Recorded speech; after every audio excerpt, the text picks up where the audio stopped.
In today's video, I'm going to teach you how to use Google Calendar on Android, brought to you by Social Tech Insider. Whether you're new to Google Calendar or just looking to optimize your usage on an Android device, you're in the right place.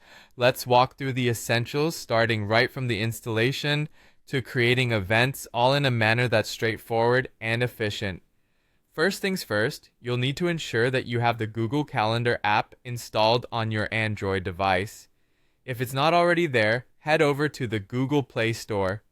Simply search for Google Calendar and follow the prompts to download and install the app. Once you have it installed, open the app and you will be prompted to sign in using your Google account. If you don't already have a Google account, this is the perfect opportunity to create one, as it'll keep all your events synchronized and accessible across multiple devices. Once you've logged in, let's take a moment to explore the main views available in Google Calendar. Tap the menu icon, which looks like three horizontal lines located at the top left of your screen.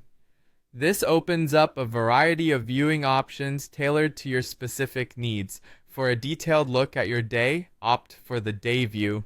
If you're looking to plan out more than just a day, the 3-day or week view gives you a broader perspective. When you need to look even further, month view offers a comprehensive overview of all your events.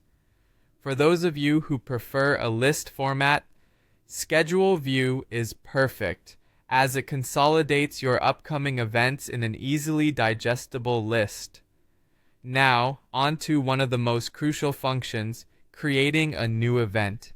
Begin by tapping the plus button, which you'll find in the bottom right corner of the screen.